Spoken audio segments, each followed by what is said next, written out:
and I'll turn back to you in a moment. Just setting this up here for me. But most people will be in the, well, quite a lot of people will be in the webinar, but others will prefer to watch it by this live stream. And I need to copy this URL just to make sure various people can find it. And then we'll get going. So 8 o'clock in the morning where you are? Yeah. Thanks for getting up bright and early. Sure. Happy to do it. That's that going on its way. And in that case, I'm going to press the button to start letting people in.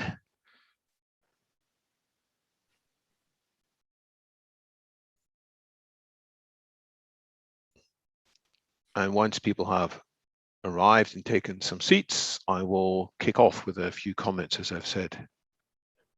Okay. I've got most of the things happening that I need to happen. So people are taking seats in the front few rows of the virtual theatre, as it were. This is still filling up. I'll wait until that's stopped ticking over.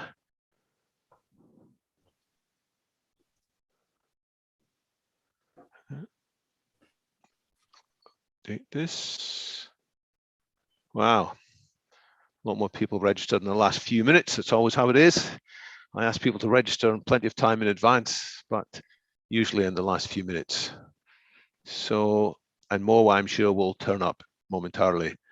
So by all means, audience members, say hello in the chat. Bear in mind that if you want to chat to the whole audience, which I encourage, you need to click the thing that says to and send your message to everyone. Right.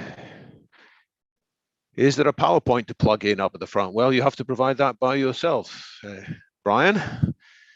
Okay, well, I'm about to start, so let me get my opening few pictures ready.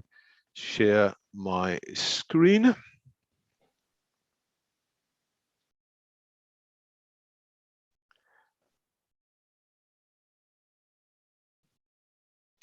Welcome, everybody. Welcome, everybody, to London Futurists. My name is David Wood, and I chair this organization. In a moment, I'll be introducing our speaker for the day, who is Martin Ford, and I'll be saying a few words about him. He is the author, most recently, of this book, Rule of the Robots, How Artificial Intelligence Will Transform Everything. But he actually has 4 books to his name, all of which I confess have had some impact on my own personal trajectory and learning, going back to the book that might be called the grandfather book of many of the thoughts about automation and the economy of the future, the possible disruption of employment by AI. So I read that in 2011. Amazon reminded me this morning. Then more recently, The Rise of the Robots, which is a more thorough examination brought up to date in 2015. In 2018, Martin produced this book, Architects of Intelligence, which involved interviews with many of the most front row thinkers about artificial intelligence. And now we're going to talk about his new book, Rule of the Robots. And before I say anything more about the book, or Martin says about it, I'll just share a few comments by various people. Some of you might recognize this as Eric Brynjolfsson from MIT, and also the director of the Stanford Digital Economy Lab. He says, there is no technology more important today than AI. Martin Ford continues his tradition of clear insights and observations about this important topic in a well-researched page-turner, a delightful book. This is Professor Stuart Russell of Berkeley and co-author of perhaps one of the most widely used textbooks in artificial intelligence. And his comments on Martin Ford's most recent book is that it is an incisive, balanced, and well-informed discussion of where AI stands today, how it may evolve, and the risks it poses to human society. Now, I could go on like this a long time. I'll just share one more commendation. This is by another big brain in the world of AI and also the philosophy of science, Judea Pearl, winner of the Alan Turing Award and co-author of the Book of Why. He says, writing about the future of robotics is a dangerous endeavor. Martin Ford navigates this challenge admirably with an exceptional blend of depth, rigor, and clarity. And I say amen to all of these commendations. Martin Ford, welcome to London Futurists. The floor is yours. Thank you. It's great to be here, and thank you all for coming. I'll just kind of give you a brief overview of what I tried to do with the book. I don't want to spend too much time on this. I'd rather, have conversation and answer questions. The basic theme of the book is that artificial intelligence is becoming a systemic general purpose technology. I argue that it's ultimately going to be something almost like electricity in terms of its reach, its impact. It's going to be a technology that essentially touches every aspect of our lives. It's going to scale across the entire economy, every employment sector, every industry, every institution, every aspect of the economy, culture, society. So it really, ultimately, I think, will be almost like electricity in terms of the breadth of the impact it has. At the same time, while that is a useful analogy in thinking of the reach of this technology, there are obviously important differences between artificial intelligence and electricity. Electricity is an extraordinarily stable, sort of a commodity resource that it doesn't matter where you access it. It's pretty much the same everywhere, and it doesn't change over time. You would have gotten the same electricity basically in 1950 as you have today. Obviously, artificial intelligence is completely different. It is vastly more dynamic. And as I argue in the book, it's going to continue to accelerate in its capability relentlessly, ultimately, perhaps quite possibly reaching human level intelligence or even beyond. So it's going to be a much more dynamic, disruptive force than electricity, but it is going to be essentially like electricity in terms of its reach. So I think that right there should tell you that this is going to be probably the most consequential technology that humanity ever creates in the long run. So I think it's going to be an extraordinarily powerful force that literally is going to shape the future on almost every level. So I think it's just an incredibly important topic. If you've read any of my previous books, you know that they primarily focused on the impact on the job market of technologies like AI and robotics. And this is a much broader take on AI than that work. That constitutes basically one chapter in this book. But the rest of this book is really a much broader take on the implications of artificial intelligence. So that's the central argument in the book. And what I try to do is kind of weave together a fairly coherent look at AI in all its aspects, sort of based on that theme. One thing that I do that I think is very important is I have one chapter that really focuses kind of on separating hype from reality, because I think it's possible for two things to be true at the same time. On the one hand, AI is going to be this incredibly disruptive, powerful force that is going to be, I think, ultimately our most consequential technology. But on the other hand, it is also true that there's a lot of hype and sensationalism out there. There's a lot of inflated expectations in terms of what is really going to be possible in the relatively near term. So, for example, if you look at robotics and self-driving cars are certainly one technology that has clearly been overhyped. I mean, you've had since the advent of that technology back in 2009. You've had people saying that within 5 years or so, we're going to have these fully autonomous cars. And obviously that hasn't happened. It's turned out that the challenge has been much more difficult than many people anticipated. And what I try to do in the book is convey the sense that is largely because self-driving cars are operating in an unpredictable environment. They're out on the open road, the public road, where virtually anything can happen, so that you could have a self-driving car that is 99% effective, 99% perfect, and that would actually be better, be worse than having nothing, because that last 1% would be ruinous in terms of the number of incidents you would have if you had thousands of those cars on the road.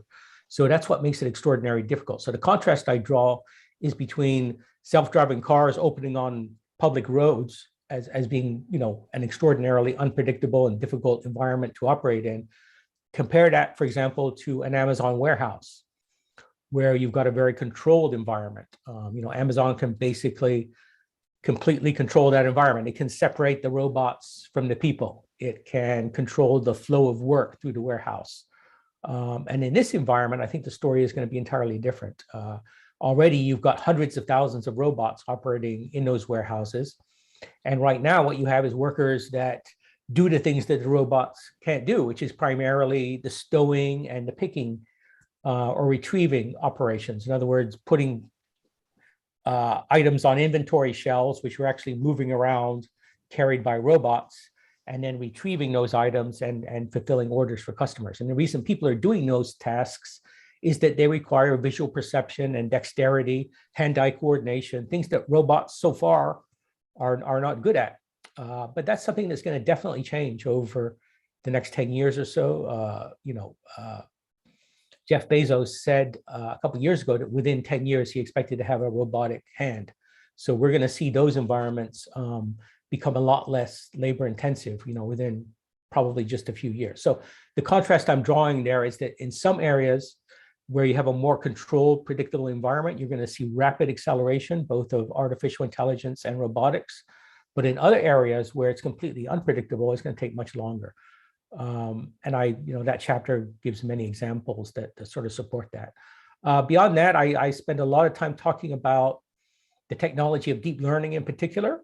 And here I draw upon the interviews I conducted with 23 of the top people, really the top people in the field, including, for example, Demis Hassabis at DeepMind, all three of the individuals that won the Turing Award for deep learning, Yann LeCun, Jeff Hinton, and Yoshua Bengio.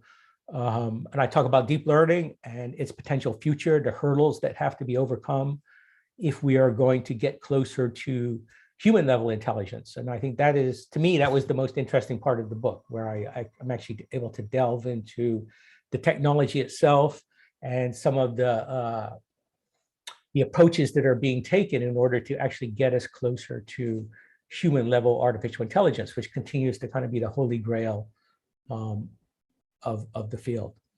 And then beyond that, I really spend most of the rest of the book looking at the dangers or risks that come coupled with artificial intelligence. And these are, I think, very important. One chapter, as I said, is focused on the economic or the job market risk. The reality is, I think that a lot of jobs are going to be automated, especially if you're doing something fundamentally routine and repetitive and predictable. And I think that ultimately is going to have a big impact in the long run. I think that to some extent, that's probably been accelerated by the pandemic. And then I've got chapters on all of the other, many of the other risks, I should say, that we face because of artificial intelligence. There's a chapter looking at facial recognitions and surveillance, and in particular, what is being done in China with those technologies, how they're building basically an Orwellian society. And that chapter also delves into the potential for an AI arms race with China, right? That China is really becoming certainly one of the countries in the world that is absolutely at the absolute forefront of this technology, and is essentially is going to be in a very tight competition with the West to develop this technology. And it has, of course, many applications in security and military applications and so forth. So I think that's going to be a very important competition going forward. And then the rest of the book looks at the many other risks that are associated with AI. The risk of bias in algorithms, for example. We've seen algorithms that are biased racially or by gender and so forth. This has become a very important issue, especially in the wake of the the protests that we've seen, after the death of George Floyd and so forth. The potential for weaponization. I think this is one of the most terrifying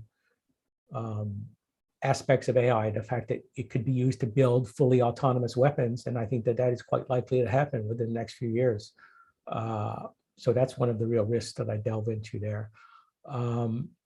Security risks, the fact that this technology will be used to attack infrastructure, attack, our systems, as well as defend them. It's going to be sort of a two-sided arms race there, not unlike what you see with computer viruses, where you've got people developing new viruses, and at the same time, you've got the antivirus industry reacting to that. I think you're going to use something similar with AI as it's deployed in terms of attacks, security attacks and so forth.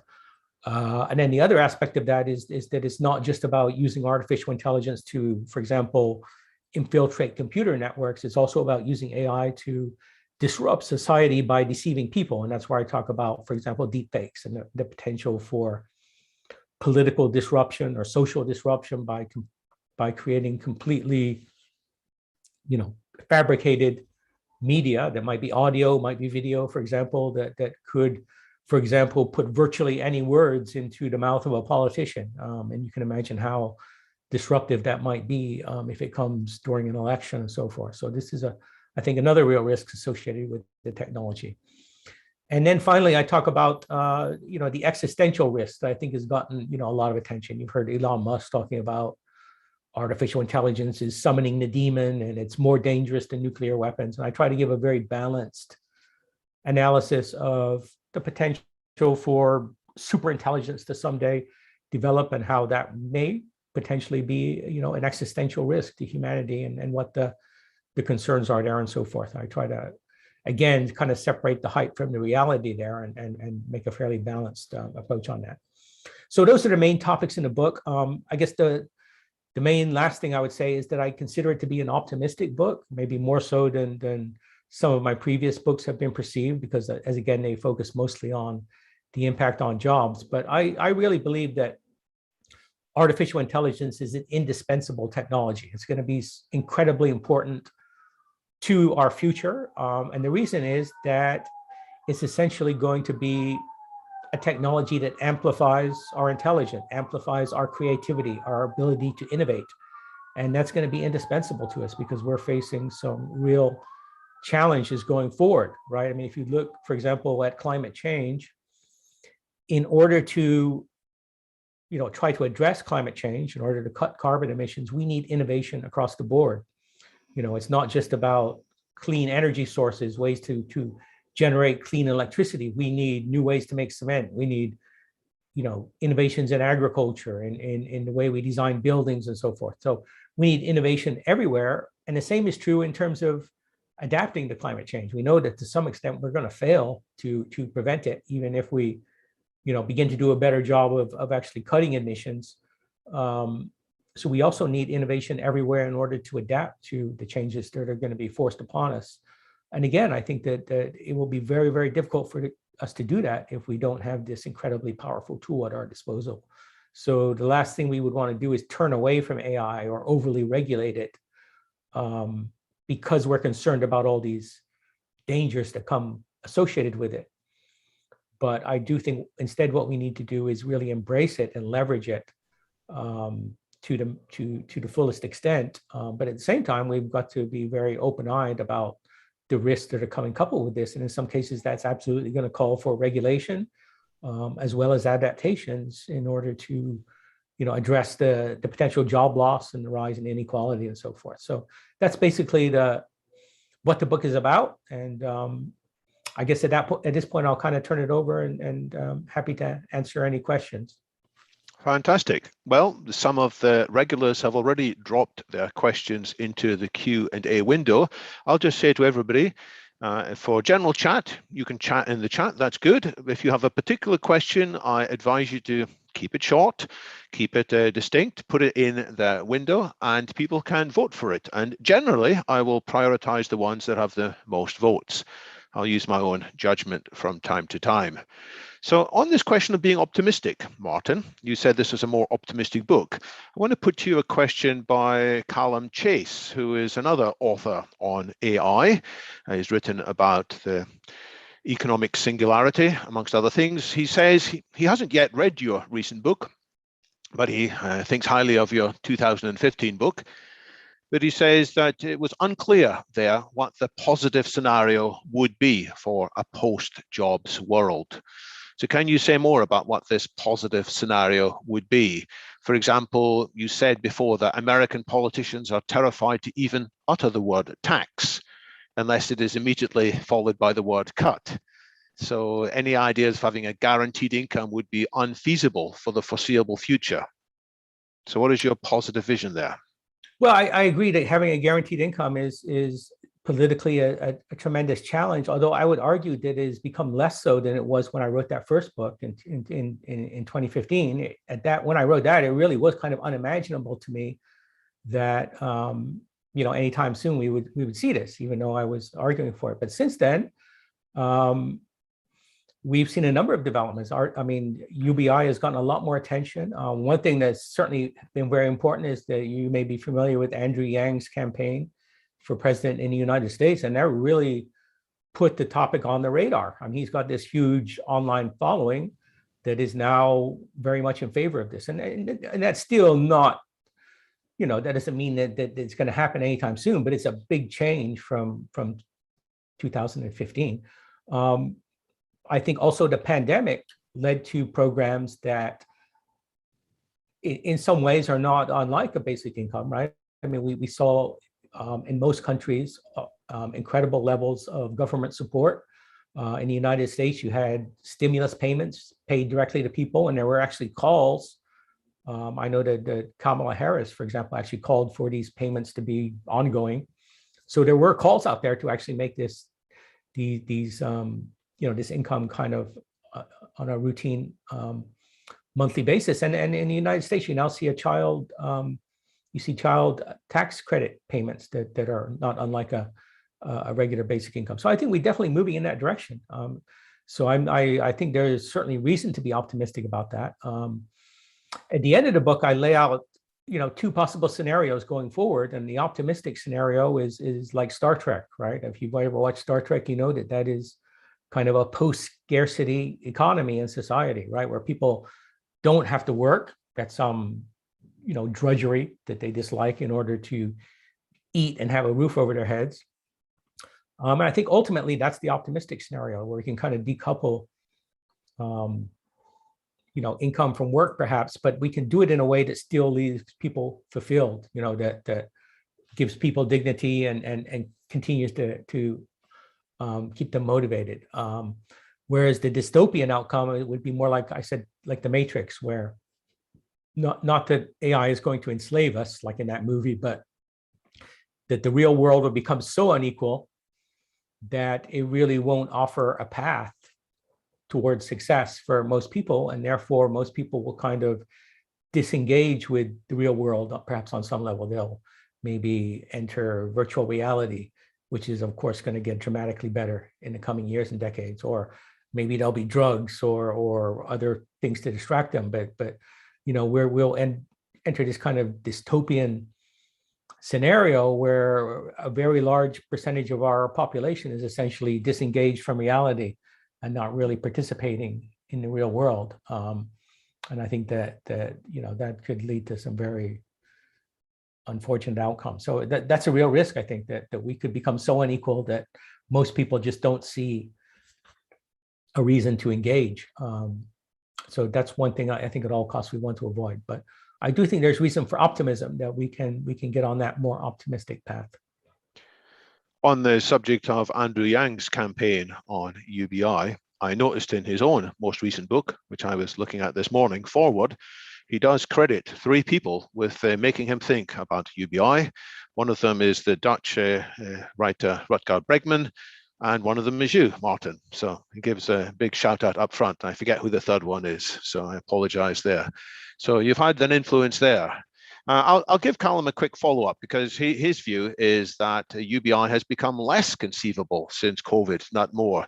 It was tried successfully, sure, he says, but it has been proven to be unaffordable for more than a year or two. So as we are in Britain, for example, we've had these furlough schemes here.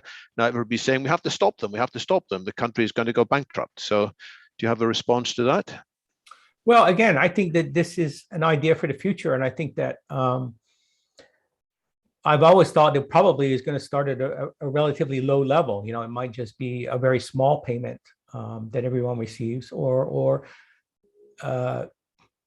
and it might, might need to be means tested to some extent. I think it's really important to not means test a basic income on the basis of active income at relatively low levels, because one of the primary advantages of it is that you don't create a disincentive for people to work or start a business or do something productive. And it's important to know that the programs that we saw in regard to the pandemic and most of our other social safety nets are basically given to people that aren't working, that don't have jobs. In fact, with the pandemic, we didn't want people to work, right? So we actually created an incentive for people to not work, which is exactly the opposite of what we do with a basic income program. So that's the reason, for example, that we created an incentive for a lot of people to drop out of the workforce. But I agree that politically it's a big challenge. Fiscally, it's a great challenge. You definitely will need new tax revenues in order to support it. You'll need widespread political support for it. I don't expect it to happen soon. I think that in the near term, the best thing we can do is probably have pilot programs, to experiment with it. I've also argued in all my books that we should build some kind of incentives into a basic income rather than giving everyone exactly the same income. We should provide a path for people to earn a little bit more if they do certain things, the most important of those things being to pursue education, right? Otherwise, I think we really run the risk that people will sort of give up on education if they know that they're going to get a basic income at some point. So I think, probably realistically, it's going to take a crisis to make this happen, just as this pandemic led to a lot of programs that didn't exist before. Someday, if we really get into a scenario where it becomes really clear that jobs are disappearing as a result of automation, then I think it'll be an entirely different political atmosphere, right? And at that point, a lot of these ideas are going to become a lot more feasible. And how quickly might some of that climate change? For example, you talked about the significance already of robots in warehouses, that Amazon had pioneered the way there, and it was changing the work of what humans did in these warehouses. But there's still a role for humans there. And I think in your book, you actually said that the number of employees in these warehouses has gone up. But how is this likely to change? Because you also talk about forthcoming improvements in robots to make them more dexterous, to make them more able at doing the few tasks that humans are still doing in there. You talk about covariant AI, which I found fascinating, the possibilities of training hands in virtual environments in vast numbers of times, and when they became good enough, then that could be transferred into the real world. So do you foresee scenarios in which large numbers of people are suddenly out of work as a result of adoption of some of these new breakthroughs? Yeah, I definitely think that there's going to be an impact over the next decade or so. I mean, again, if you look at those Amazon warehouses, you've got hundreds of thousands of workers and also hundreds of thousands of robots. And they're working together, each doing what they're good at, right? And the people are there because the robots can't yet do primarily those dexterous functions that only people can do. But that's definitely going to change, as I said. As you mentioned, there are startup companies working on that, Covariant and Vicarious. Amazon itself is investing in that. So my expectation is that within a decade, there are going to be a lot less workers in those warehouses. They'll be far more automated. And the same will be true of many other environments, right? Factories are going to become more automated. We're going to see robots introduced in retail and restaurants and so forth. And that's already happening. Again, as I said, that's being accelerated to some extent by the pandemic. There are some restaurants bringing in robots already for two reasons. One is because it's perceived as more hygienic. We now have this focus on social distancing and hygiene and so forth that is maybe much more dramatic than what we had before the pandemic. And the second thing, of course, is that the pandemic has actually led to a labor shortage in a lot of areas. And I know that that's a big problem in the UK. And so you see businesses bringing in robots for that reason as well. Presumably, the people that are not now working are eventually going to re-enter the workforce, or most of them, I would think. I mean, they eventually will need an income. But of course, businesses are not going to abandon these new technologies that they've adopted. So I do think absolutely that there's going to be a big impact from automation in the coming years, over the next decade or so. And also it's going to be a big impact in white collar knowledge-based jobs, right? It's not just, working in a restaurant or a warehouse. It's jobs manipulating information. I mean, that's in many ways easier to automate than a blue collar type job where you actually need an expensive robot and you need to confront challenges like dexterity and so forth. If you're just manipulating information, then you only need software. So I think there'll be dramatic progress in a lot of those jobs as well. And of course, those are jobs that are held by people that often went to university or even have graduate level training. The topmost questions are all about superintelligence or AGI, and I do want to get there in due course, but I want to try and have some of the discussion for the next few minutes still on today's and possibly tomorrow's AI and the risks arising. So I want to take a question on that light from Rohit Talwar, who is another author and a futurist who takes your point that it's important to have wider society understanding AI well, so that we can have meaningful discussions about it to prepare for its impact. And he points to Finland, where he says there is an Elements of AI course that's online and is widely recommended in that country, but most governments seem reluctant to talk about AI seriously. So what's the way to change this discussion? Is it just to have more people read your books, or are you envisioning something else to have leaders of society in all areas pay attention to this? Well, it definitely would be great if everyone, bought my book. I'd be very much in favor of that. Yeah, I think that incorporating this certainly into at the university level, there should be classes in not necessarily the technology of artificial intelligence. That's something that not everyone needs to know or is interested in, the technical details, but in terms of its impact on society, its implications.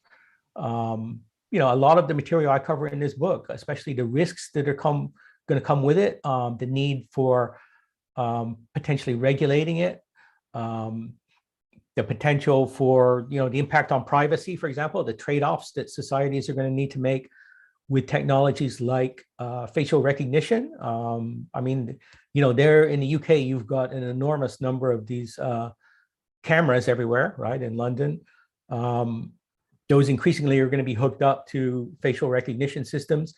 You could very rapidly have an Orwellian society there. I think that could happen very rapidly if the public allows that to happen, right? So that's a trade-off that you're going to need to make. On the one hand, these technologies do provide benefit in terms of lowering crime rates, catching criminals, catching terrorists, and so forth. But at the same time, there's a risk to privacy. These are all issues that the public needs to be informed about, and people need to be prepared to engage in discussions, as well as the potential impact on the job market. Right? We were just talking about, basic income and how it's going to be an enormous challenge to ever have a program like that. Well, part of the solution is educating people on what this technology potentially means, right? So I think that certainly at the university level, we should have a lot more coursework in the implications of this, which again, I think this is going to be the most consequential technology that humanity creates, probably. So yes, people should be educated on it at every level and understand its implications. And how do you answer the criticism that's often raised that people have been predicting for a long time that technology would put people out of work, but so far people keep finding new jobs to do? Yeah, I mean, that's the standard criticism, and it's certainly absolutely true. And the real question that I sort of confront in all my books is the question, is this time different? And people, for good reason are skeptical of that, especially economists. But what I would say is that it really is, I think, anchored in the fact that this is a systemic general purpose technology that's going to impact everything. Now, if you look at the history of automation, one of the most dramatic examples of it would be the mechanization of agriculture, right? It used to be that in most countries like the United States, at least half of the people, maybe more than that, were working on farms. If you go back to, say, the late 1800s. So millions and millions of those jobs were vaporized, right? They disappeared when you had tractors and combine harvesters and all of this equipment come along. And that did create disruptions. Those people lost their jobs and they went to cities and they were unemployed for a while, and there was lots of social disruption. But of course, what happened is that eventually most of those people found jobs in factories because you had this rising manufacturing sector. And later on, those factories also automated, or maybe they offshored to other countries. And then those people transitioned again to the service sector. And that's in countries like the UK or the United States, most people now work in the service sector, the vast majority of people. But what you've seen over time is that, I would point to two things. One is that the technologies have impacted kind of on a sector by sector basis. So first it was agriculture, then it was manufacturing. So that people move from one sector to another. And the second thing is that even as people move from jobs in one sector to another sector, that most people, or at least half of people, a very large percentage of our population, continue to do things that were fundamentally routine and predictable.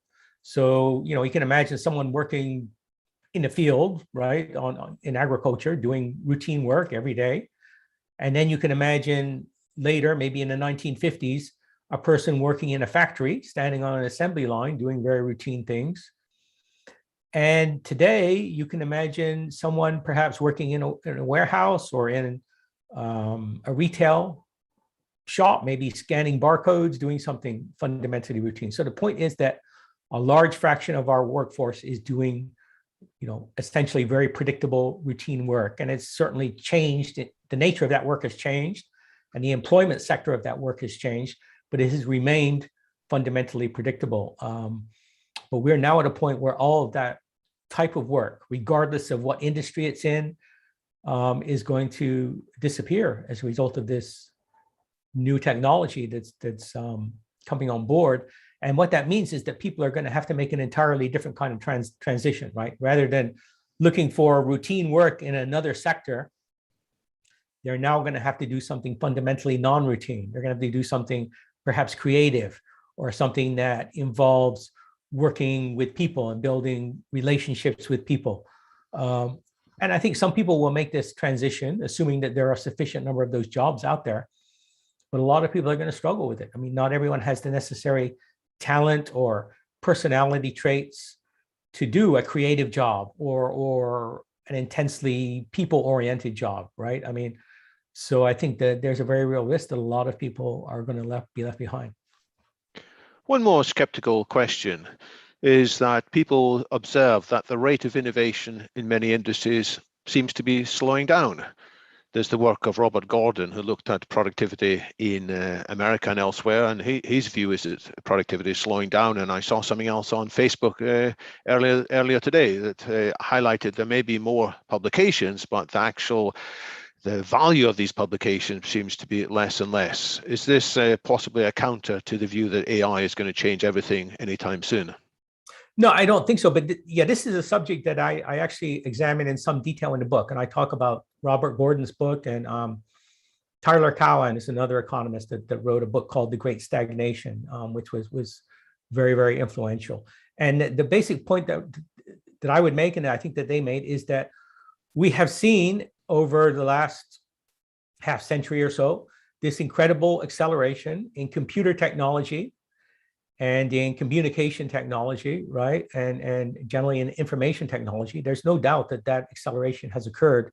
But if you look more broadly than that, it's true that we definitely have not seen that kind of advance at all. Actually, things have, in many ways, been quite stagnant. I mean, if you go back and think of the cars we had in the 1970s, they're essentially not very different from the cars we have today. I mean, the cars today are better and more reliable and so forth, and get better gas mileage and all of that, but they're fundamentally the same. But if you compare, say, a car, compare the car today to the car you would have had in 1950, not fundamentally different. But now compare that 1950 car to what someone would have had in 1890, which would basically be in a wagon, drawn by horses or something. You look at that delta, right? The difference in terms of the radical shift in technology. There's no comparison, right, between going from that horse-drawn carriage to that 1950 car versus going from that 1950 car to what we have today. And the same is true of, airplanes have not changed that much. So it was during that period from the later years of the 1800s up until the middle of the last century, 1960, 1970, you saw incredible advance in transportation, in energy infrastructure, in sanitation infrastructure. You saw the development of antibiotics and vaccines and all of these incredible technology that were completely life-changing. And we definitely have not seen that sort of broad-based advance in the last, half century or so. And so my argument in the book is that artificial intelligence may well be the catalyst that helps us get that more broad-based acceleration, and by deploying it in many ways. And I think there's evidence to see that that's happening, that AI is truly going to be a tool that enhances our creativity. I think one of the best examples of that is what I actually opened the book with, which is what happened with DeepMind's AlphaFold system that was announced just recently, right? I mean, DeepMind was able to essentially solve the protein folding problem. I mean, they were able to predict the way a protein model will fold into a geometric shape based on the genetic recipe. And this is something that scientists have been working on for at least 50 years. And they were able to, within just a couple of years, develop a system that solved that. And I think that's probably the first dramatic example of how AI is truly going to be leveraged in the field of science and engineering and so forth to begin to produce innovation. So I think it's going to be an incredibly important tool. That's why I say I think it's going to be indispensable. So it's an example of possibly solving a logjam. There is a logjam in drug discovery. It takes more and more effort to bring new drugs to the market. But if the technology of AlphaFold and some follow-ups are successful, it will allow much more to be investigated in silicon before it can be applied with more confidence in vitro and then in vivo.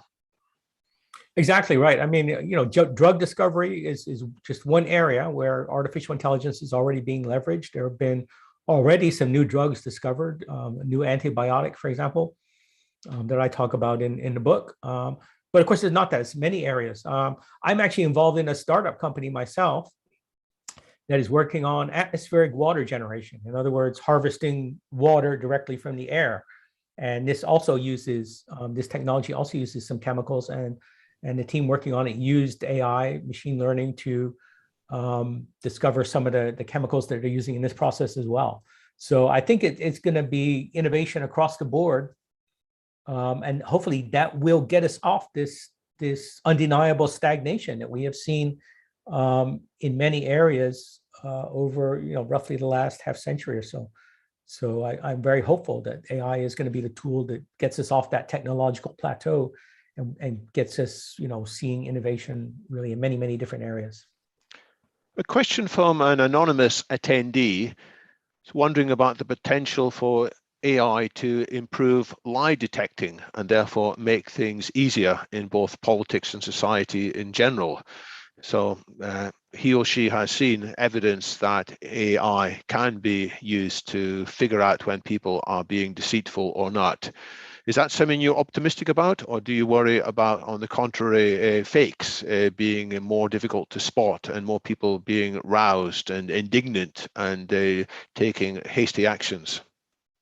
Yeah, I mean that's an example of a technology that might be useful if it's applied very carefully, right? I think certainly, there's no doubt that artificial intelligence is advancing in the arena of what's called emotional AI, where AI systems are able to read people's emotions, understand their emotions. But it's a tricky area, isn't it? You can imagine that kind of technology being, again, deployed in very dystopian ways, right? I mean, imagine you're in a business negotiation and someone, without your knowledge, deployed some sort of system to take advantage of you, right? To read your emotions, or whether you're being truthful and all this kind of thing, in order to get advantage in a negotiation, for example, would be just one example. And of course, you can also imagine advertisements, for example, that play on people's emotions. AI that can read us, in ways, and then get us to act in certain ways, or buy things in certain. So these are all possibilities that arise from the potential for machines to understand, to really get inside our minds, whether it's looking at whether we're being truthful, or how we feel at a particular moment. And that again, I think that has some really dystopian potential. So this is, again, an area where we definitely need regulation, right? This is an area where the public needs to be involved in a conversation about this technology and how it might potentially be deployed. Any mention of regulation raises some hackles. Some people will say that politicians' involvement is almost always detrimental, that they will be regulating based on their understanding, which is out of date. When the senators and Congress men and women interviewed Mark Zuckerberg, many of them were clearly unaware of what was actually going on inside his company. So is regulation something you can honestly advocate, or mightn't we end up worse than we are today? I mean, I think regulation is going to be indispensable. It's certainly true that it has downsides. There are lots of issues associated with regulation. You have regulatory capture and all of that. What I would say, though, and what I say in the book, is that I don't think that regulation can happen directly through the Congress or the Parliament, because, as these politicians don't have the necessary understanding, right? So I think what we're going to need is a dedicated agency, right, to head that. Just as in the United States, we've got the Federal Aviation Administration that administers aviation. We've got the Food and Drug Administration that regulates food and drugs. We've got the Securities Exchange Commission that regulates trading on Wall Street. You've got counterparts to all of those in the UK, and each of those are agencies that have deep knowledge, right, of the field that they're regulating. I mean, they are able to make rules. They're able to act much more rapidly than a legislative body would be able to, and they have the necessary expertise. And it is true that there are concerns with those agencies. In the United States, we've got what's called the revolving door, where people will work in industry and then they'll go work in one of these agencies in government. And so you've got issues where companies have a lot of influence. They're, what you would call regulatory capture and so forth. And if we had an AI agency focused on regulating the different aspects of artificial intelligence, we would have those issues for sure. Companies like Google and Facebook would be enormously influential in terms of those, how the agency would operate. There would be people moving between those companies and the agency, and these are concerns, but I really don't see an alternative. I mean, if you're just going to say, well, we're not going to have any regulation at all, well, you've already got very clear concerns, right? You've got, for example, algorithms being used in very high stakes scenarios, deciding should a person get a job, should their resume be reviewed, deciding, in some cases in the United States, they're actually used by the court system to decide if a a person should be, released or held in jail. And yet these algorithms have in many cases shown to be biased, right, on the basis of race or on the basis of gender and so forth. I mean, I don't think that's an acceptable scenario as a society, right? The same thing with facial recognition systems and so forth. Who decides where it's acceptable to deploy these systems and what the limitations are? No, this is going to require regulation, right? I don't think there's any way around that. So I think the best way to do it is going to be to have a dedicated agency to formulate those rules. And I say that fully cognizant that there are real issues and dangers with having that kind of agency, but I don't see an alternative. Is such an agency just a twinkling in your eye, or do you see any evidence of seeds for it starting? That if a politician were to come to you tomorrow and say, here, create such an agency, would you have some things to put into it, start off with some resources from around the world? I think that we have the beginnings of it. I know that an agency like this was, for example, proposed in the EU already. So I'm sure there are people thinking about this. I mean, obviously you would need to draw expertise into this agency, which would mean hiring people that are probably working in the private sector. So you would have that revolving door. But anyway, I definitely expect that eventually this will probably happen. I think it's not a radical idea at all. I think probably quite a few people are thinking about it. And I think that, the example you gave of when Zuckerberg was testifying in Congress and the lack of knowledge on part of the politicians is a primary reason that we're really going to need this. A question from Kirsten Svarina. She offers a vision of the future and wonders how far away we are from that AI could be advising all of us, individuals, households, and families about questions of healthcare, how we should be adapting our households to be more environmentally friendly, how we could be meeting suitable people to help advance our own goals. How far are we from having such advisors, AI advisors? Well, I think we're definitely moving in that direction. I mean, you see, conversational AI is getting a lot better. You see, Amazon's Alexa and so forth, AI that you can actually have a conversation with. I think that those kind of, advisory systems are going to be deployed first in narrow situations. I mean, certainly medicine would be one of the first places you would begin to see it. I think that we will have, for example, essentially diagnostic systems that can perhaps bring basically the wisdom, the judgment, the experience of perhaps the best physicians in the world in a system that can essentially act as a kind of a second opinion, so that every doctor everywhere would have access to essentially an artificial intelligence that could be a check, that could offer that second opinion, could offer alternatives. You already see this beginning to development. I mean, IBM Watson certainly has sort of, they've had a lot of challenges, but this is I think kind of their vision, and there are other companies working in that arena as well. So I think first of all, you're going to see these kind of conversational advisors, AI expert systems that can help in various specific fields, in law, in medicine, in other areas, and then generally over time, it could become much more general than that and offer those kind of resources to everyone, I think. So we can do that arguably with some narrow intelligence frameworks already in particular fields. There are quite a few questions people have asked about when this might migrate into general level intelligence. So let's take some questions from Tony Zarneski, who is another person who's written about superintelligence in various books of his own. So, I mean, what do you think is a credible scenario for the emergence of superintelligence? Is this something that's going to happen in many places around the world, or is it something that's going to happen in one place in the world and that will then dominate everybody else, for example?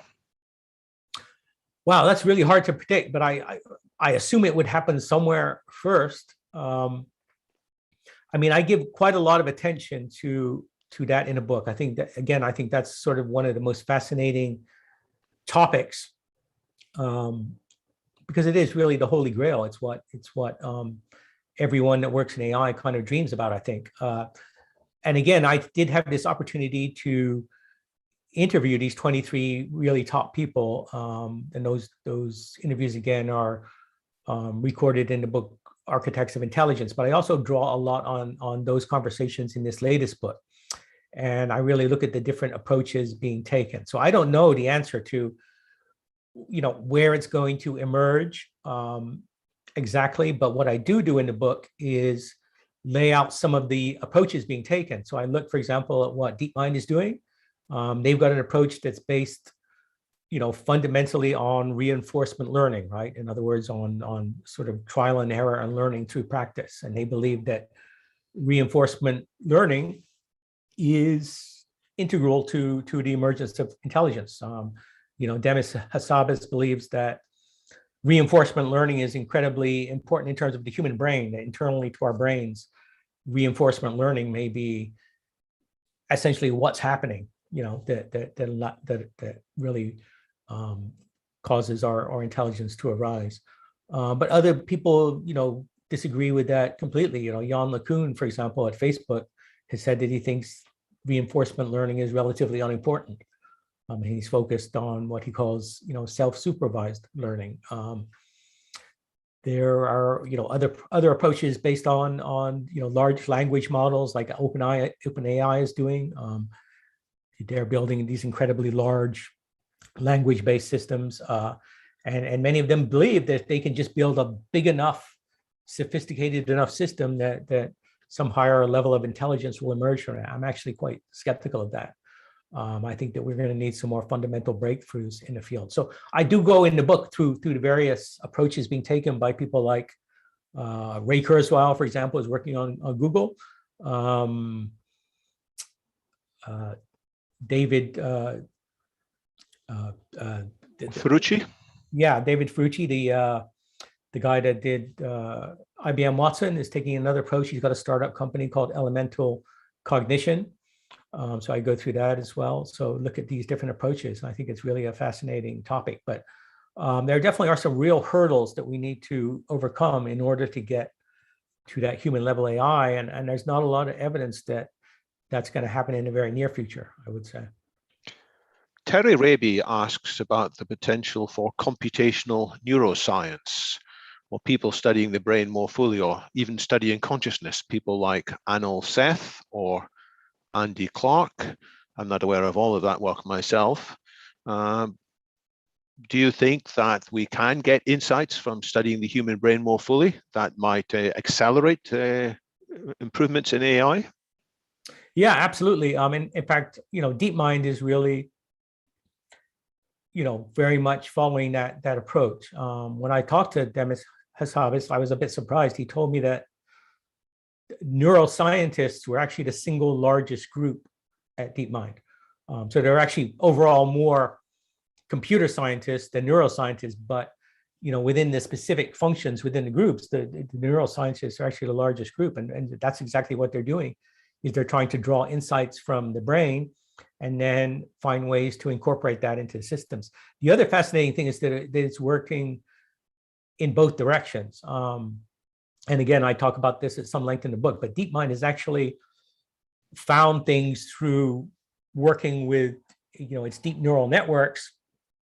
It's found, phenomenon that later, neuroscientists have looked, for example, in the brains of rats and found a similar phenomenon. So it's working in both directions. It's not just drawing insights from the brain to deploy in AI. It's also drawing insights from AI that actually inform neuroscience. So I think that's going to be a very, very fertile ground going forward. Very important. I should mention there's another book out there that came out after I had finished writing this book that I didn't have a chance to incorporate it into this book, but that's called 1,000 Brains by Jeff Hawkins, who has got a really fascinating theory of intelligence that is very, very well developed, that if it's correct, certainly would also have amazing implications for artificial intelligence. So I'd actually recommend everyone also check out that book, because I was quite fascinated by it. So definitely there is a lot of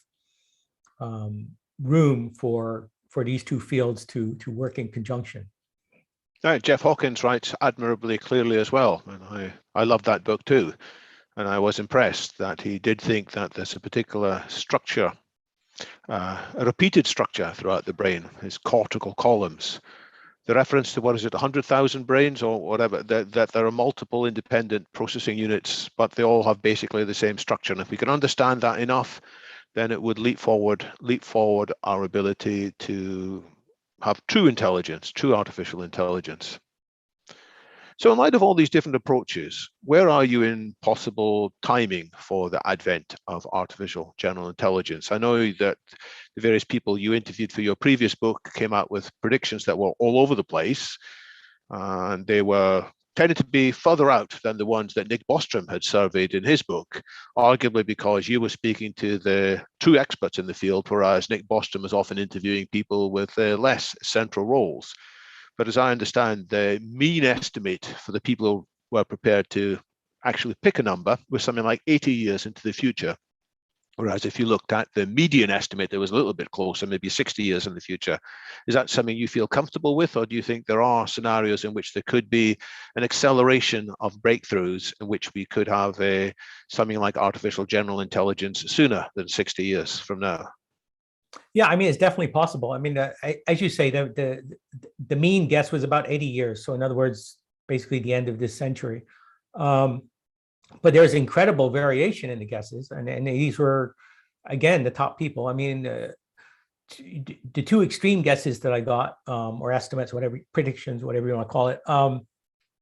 Ray Kurzweil has been saying for years and years now that he thinks 2029 will be the year that we have human level artificial intelligence, right? Which is now only 8 years away. So that's an extraordinarily aggressive prediction. I personally would be very, very surprised if that happens. I think that's too soon, but Ray is adamant about that and even has a bet with Mitch Kapor.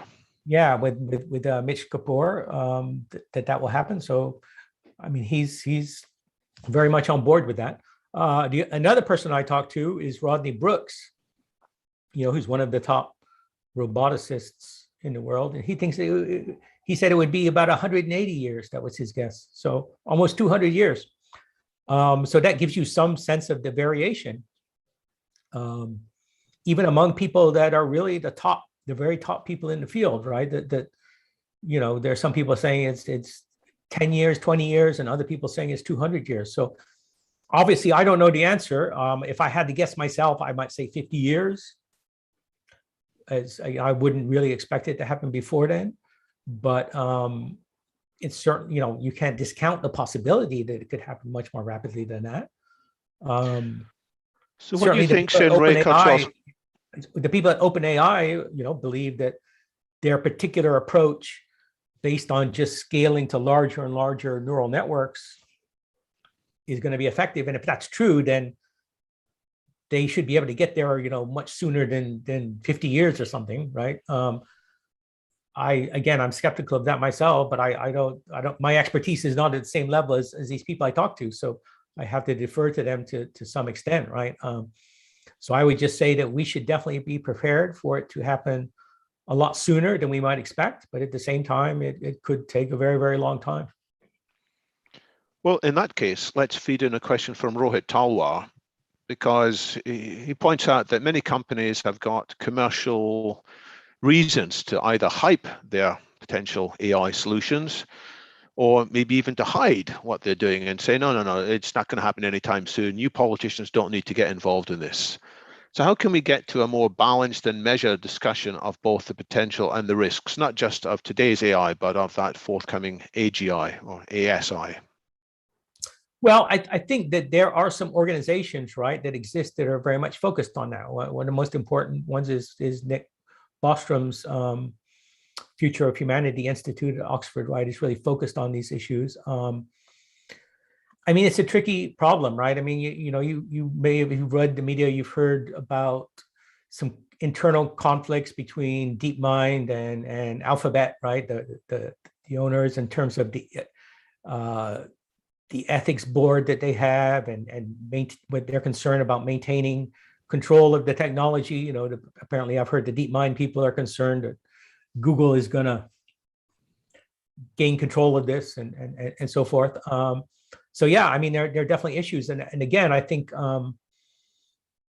maybe there's some aspects of regulation there. I'm generally not in favor of regulating artificial intelligence research. I think it's important to regulate applications of artificial intelligence, but you know, it is true that there's going to be a dramatic competition between different companies, but also between countries, right? We should keep in mind that a lot of this is happening in China, right? That China is absolutely at the forefront of this as well. And, you know, whatever we do, it's very hard to have, you know, transparency in terms of what's happening in China, right? So to some extent, we're going to have to live with the fact that this may well remain obscure to us until this technology actually emerges. So I do think that that's one good reason to want it to happen somewhere in the West, right? In the United States or in the United Kingdom, in a country that does have democratic standards, right? Rather than perhaps in China. So that's one reason that I think that we really need to take this sort of AI race seriously and continue to invest in this field. But isn't there a possibility that those regions which are regulated, put more barriers in place, will slow things down, whereas in China, there is, as you explain in your book, there is a free interchange of ideas written into the constitution, indeed of the whole country, between commercial private companies and the military region. And the military sphere has got lots of money to apply in this as well. Whereas in the Western world, many companies say, well, we are not happy with our resources being used for military purposes. We don't want military money. Thank you very much. So is there a risk that despite our good intentions, we will, by our actions, allow China to develop the world's first artificial general intelligence? Yeah, I mean, it's a risk that I worry about.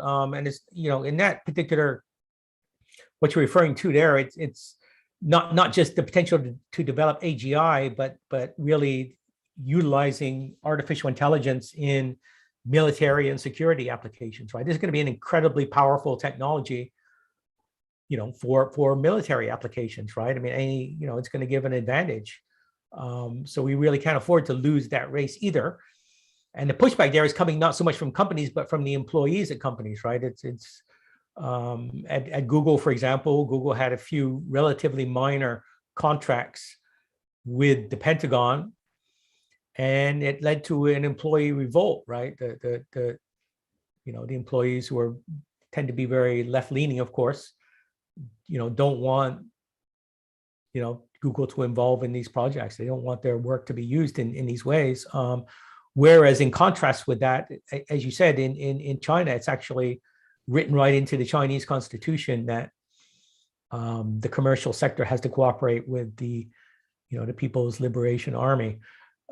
So yes, that creates an asymmetry. Obviously, you know, this is the West, it's free. People that work for Google or other companies absolutely have the right to express their views, right? But at the same time, we really can't afford to divorce, you know, our most advanced companies, our most advanced research labs completely from the military and security applications, or we're really going to be at an advantage. So yes, I really do worry a lot about the competition with China and the focus that country is putting on this technology. I mean, it goes right up to Xi Jinping, right? He's you know, he gave an address and people saw books on artificial intelligence on his bookshelf.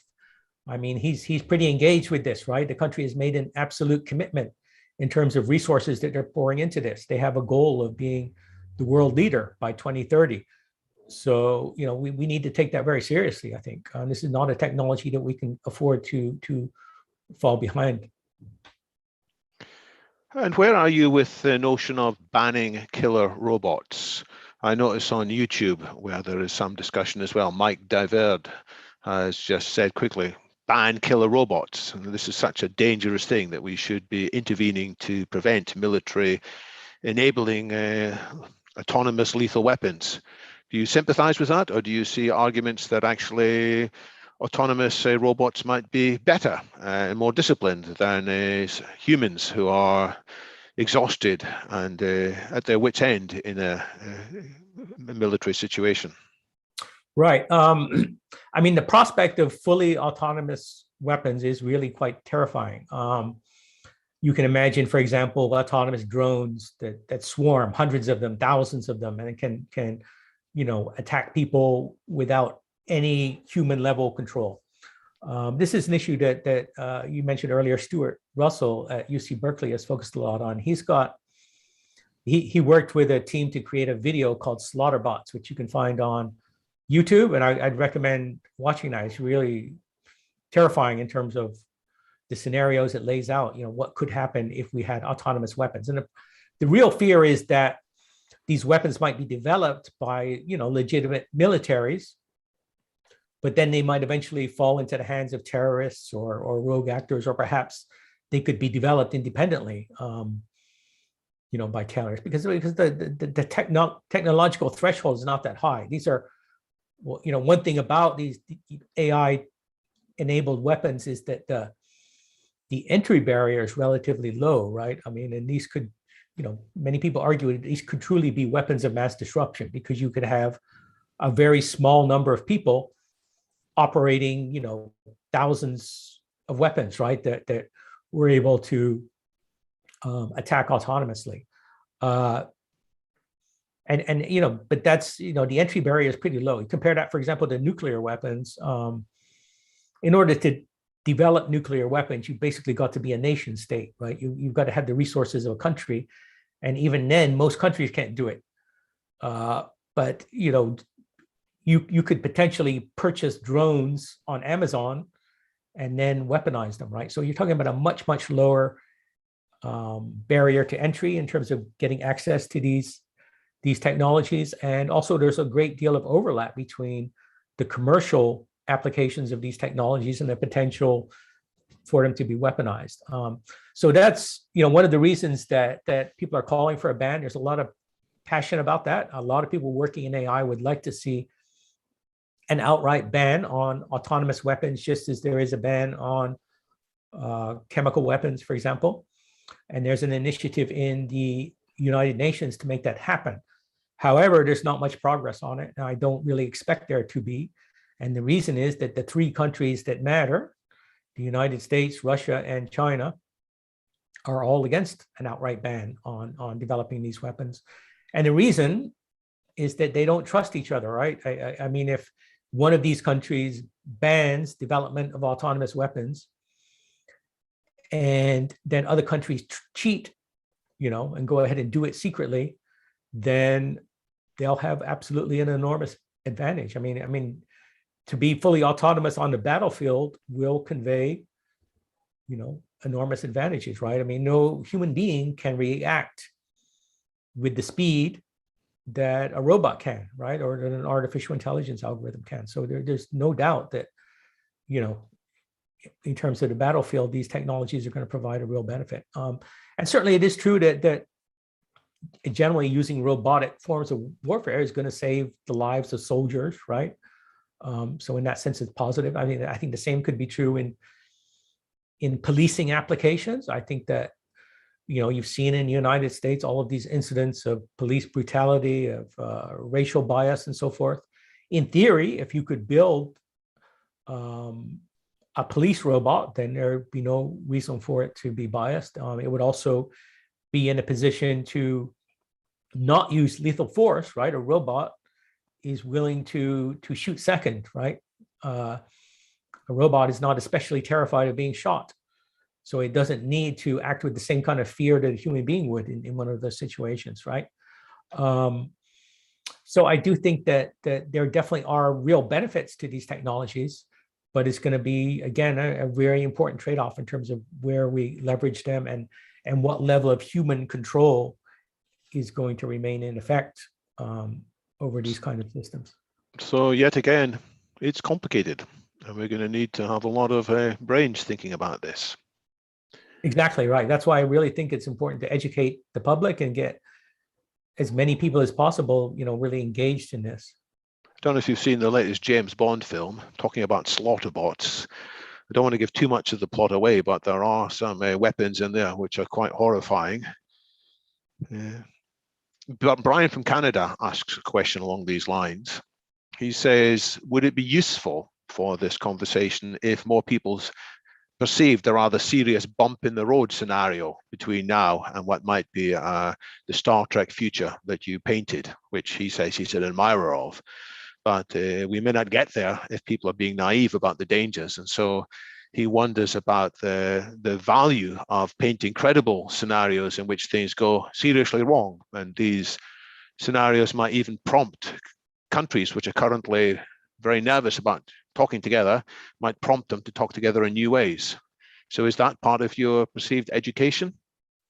Yeah, I definitely think that developing scenarios is something that has been, very useful. I mean, it goes back, I think, was it Shell Oil that really began that process, right, of developing these very elaborate narratives that really laid out the case for different scenarios. It's not something that I've really worked on personally, but I think absolutely it's a very good way to approach this. Certainly the Pentagon does that.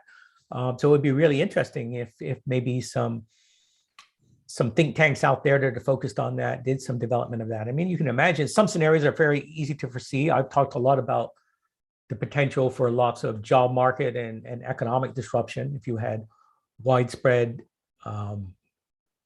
unemployment and social disruption as a result of job loss. That would be one scenario you would certainly want to lay out. But there could be many unexpected things, the arrival of superintelligence or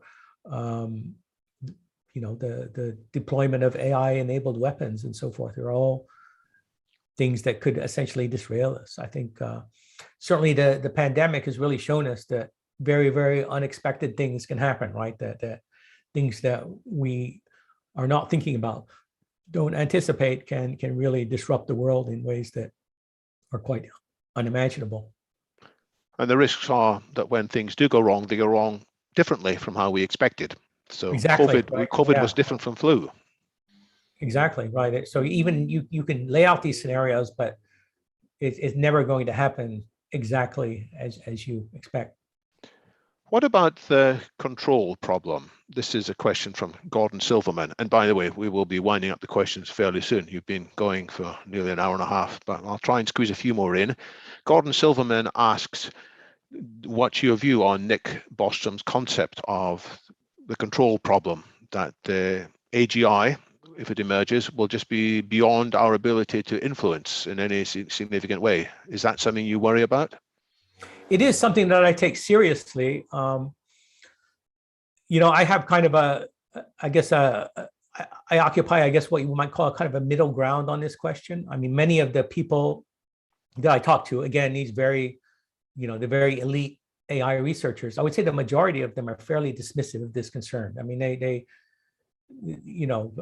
Andrew Ng is famous for saying that it's like worrying about overpopulation on Mars, right? Before we've even sent the first, manned spaceflight to Mars, right? And I think to some extent there's some truth to that. You are talking about something that I think very clearly is going to occur in the relatively, distant future. I mean, at a minimum decades from now. It is also true that a lot is going to happen between now and then, and we're going to know a lot more than we know now when we're at that point, right? So I think there are reasons to, be a bit skeptical that it's a sure thing that the system is going to get out of our grasp, but I think it is definitely something that's possible. But what I also say is that putting too much focus on this now is really a distraction from the issues that we really do have to worry about right now, right? I mean, we've talked about weaponization, bias in algorithms, threats to security, threats to privacy. These are things that we are absolutely going to have to deal with within the next year or two. I mean, this is happening very rapidly. To some extent, it's already upon us. Whereas superintelligence definitely lies much further in the future. So what my feeling is that I think what Nick Bostrom is doing, at the Future of Humanity Institute is great. There are really smart people there working on this problem. The same is true at various other organizations. You've got here in California, there's an organization called the Machine Intelligence Research Institute and so forth that is working on similar problems. I think that's great, but I think that's probably an appropriate allocation of resources. I don't think that we want governments focused on this. We don't want politicians tweeting about the dangers of superintelligence. I think it's better to keep it relatively focused in these academic arenas with a relatively small number of very, very smart, engaged people thinking about these issues. I think that's a good thing, but I wouldn't engage the public more widely or invest huge resources in this at this point. Arguably, we have already got a control problem. Already some of the algorithms that's running on YouTube or Facebook or Tencent's WeChat in China and elsewhere already need more control, and they're difficult to control. So here I'd like to feed in a question from David Appleyard, who suggests that in the spirit of the phrase, physician heal thyself, could AI be used to help control and regulate AI itself? Is it something that may be targeted and well-defined AI, maybe without a mega brain, but with a narrow scope, could be used to help oversee what more larger and more possibly rogue algorithms might do? I mean, that's possible. It depends, of course, on how it all develops. That's sort of, I guess there's a little bit of a chicken and the egg problem there, right? You're kind of assuming that you have this more powerful AI first, which the right people are able to leverage to use to control other AIs or something. So, I mean, it's a possible scenario, but I don't think we could necessarily bank on that. But again, there are a lot of important approaches being taken here. I mentioned earlier Stuart Russell. He's also written a book on exactly this topic, how to build, safer artificial intelligence. And his focus is on the idea that the way we build these systems today, they all have an objective function, right? In other words, they have some mathematical goal that is built into the system. And the risk that people worry about is that as a super intelligent system pursues that objective, it might do things that we don't anticipate or things that are harmful for us. And then we wouldn't be able to get that system back under control. So what Stuart Russell argues is that we should build AI systems that in fact don't have a specific objective, that instead essentially interrogate us, right? That are built to maximize human preferences and desires. In other words, they're built in such a way that they would actually converse with us to understand what we really want, and then operate according to that objective rather than being specifically, programmed to do something very specific initially. So these are the kinds of approaches that I think are being talked about among the experts in terms of developing AI systems that will be safer in the future. And I think that that's really important work. Well, thanks. Well, I like Stuart Russell's approach too, but I think clearly if AIs are talking to humans and trying to infer what human values are, they're going to get a lot of different answers. They're going to see some humans are trying to do one thing and other humans are trying to do another thing, and individual humans have different goals at different times. So I like the idea of involving AIs that observe humans and think about what humans are trying to do, but I'm not sure that by itself will completely solve the issue. Yeah, no, I agree with that. I think that that's one of the, I mean, we always talk about the value alignment problem, right? It's another name for the control problem. And I agree. I always wonder what values, right? I mean, we always say, oh, human values, but what are human values exactly? I mean, does the Taliban get a vote on what human values are? So it really matters a lot where these systems are developed, and the values of the people that develop them, I think. And that, again, that's one reason that I really worry about that race with other countries like China, right? So we are drawing to end of time. There are lots of fascinating questions still in the Q&A. I think you've covered quite a few of them, which is why I haven't asked all of the ones that are top of the list. I will later send you a digest of the questions, Martin, just in case there's something that sparks you to think of new thoughts. There's no obligation to reply. I will take a question from Antonio Urquiza, who asks a general question about, given what you've pointed out, the inexorable advance of AI, and it might go slower sometimes and faster other times. What should we be doing, and what should we want our leaders to do to help us to manage these issues more sensibly and for a better outcome? Well, I think, again, we need more education in terms of what this technology is going to be capable of, so that more people can engage in this discussion.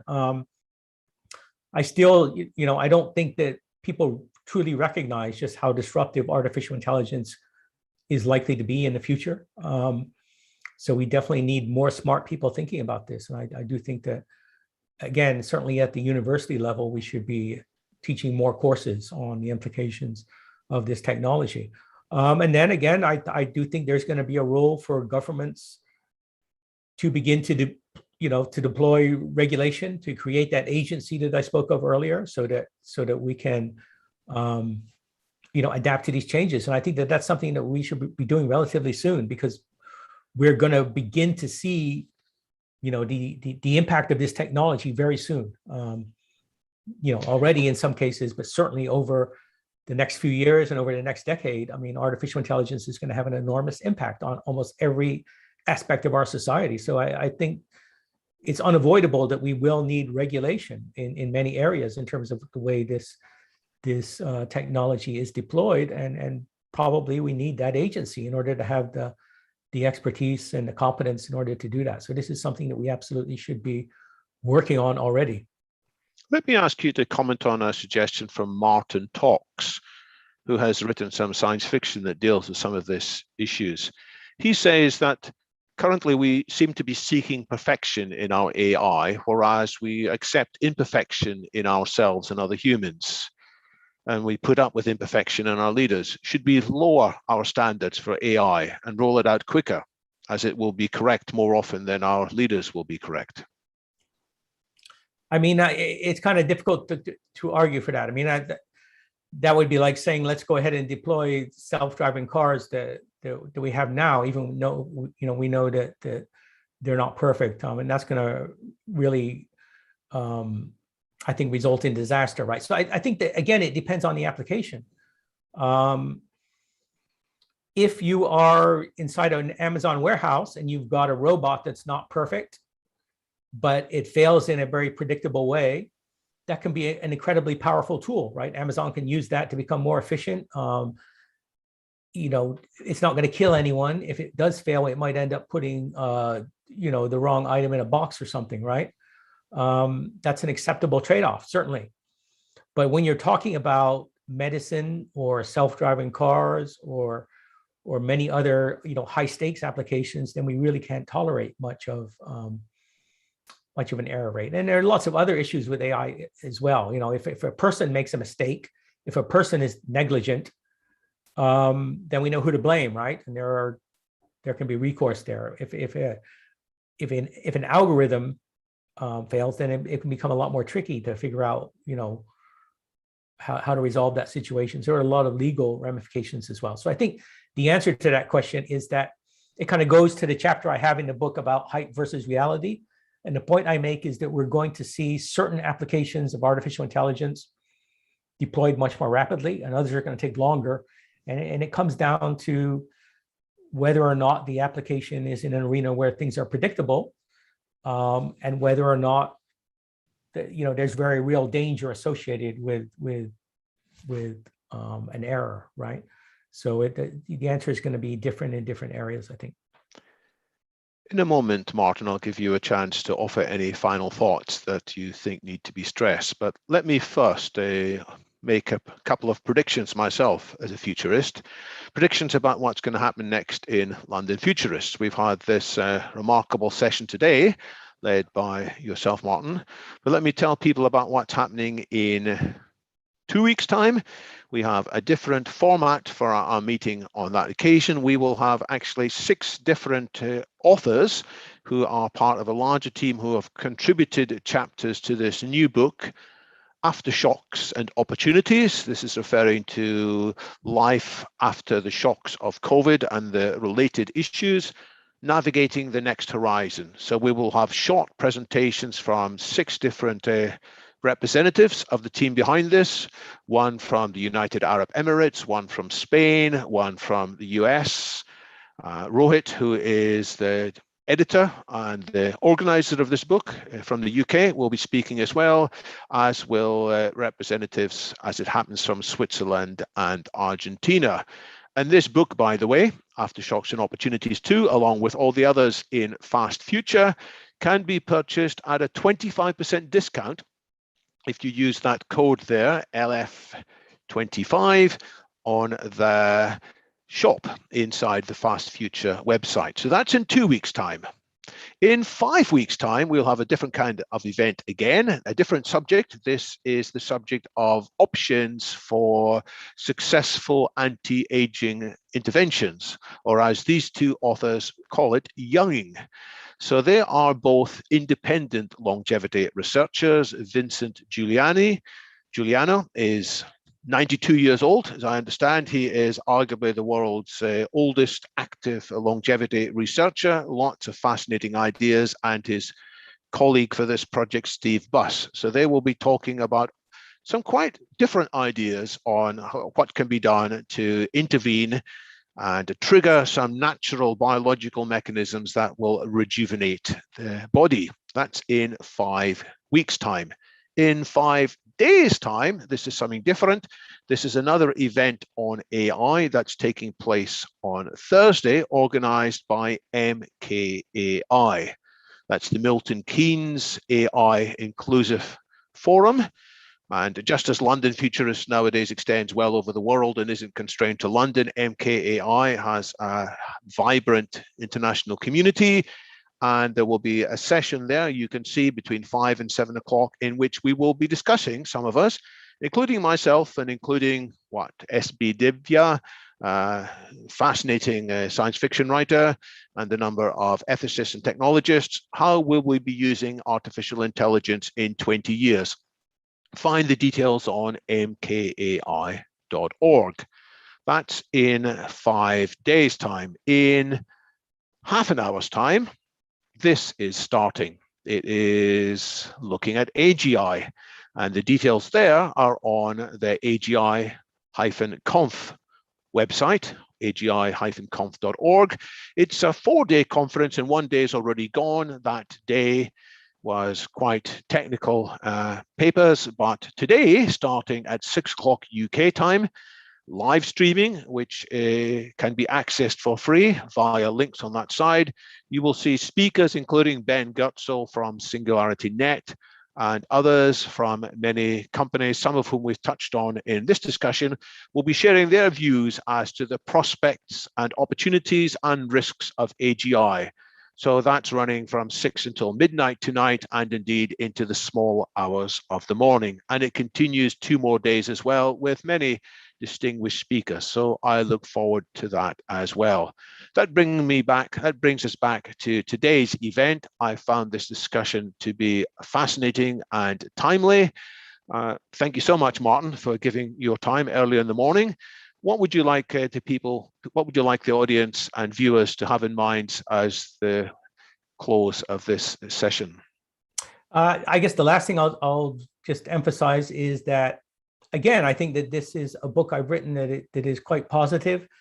And my great hope for artificial intelligence is that it will be the catalyst that drives innovation, across the board, that really gets us off our technological plateau that, as we spoke of earlier, we've seen in areas other than computers and communications and so forth, that we'll begin to see a new level of creativity and innovation really in many, many different areas. And I think that is going to be absolutely indispensable to us if we're going to confront challenges like climate change. So I think that, artificial intelligence is going to be a very, very positive force, in spite of the fact that it comes coupled with some very real risks and dangers that we need to, confront and deal with. But we definitely need to embrace and leverage this technology. And I'm very hopeful that it will be the tool that allows us to address the challenges that we're all going to face in the coming decades. So thank you very much for coming and listening. Well, I do want to recommend you a book. I've learned a lot from it. Much of it I was familiar with already, but other parts certainly showed more details and more thought. And you, I think, made a very good job of distinguishing between the hype and the irresponsible claims that sometimes are in the field and the genuine threats and the genuine opportunities. So I do wish that the ideas in that can be spread much more widely. And I commend the book, and I commend you, Martin, for your work in improving the education of all of us. Thanks so much. Thank you.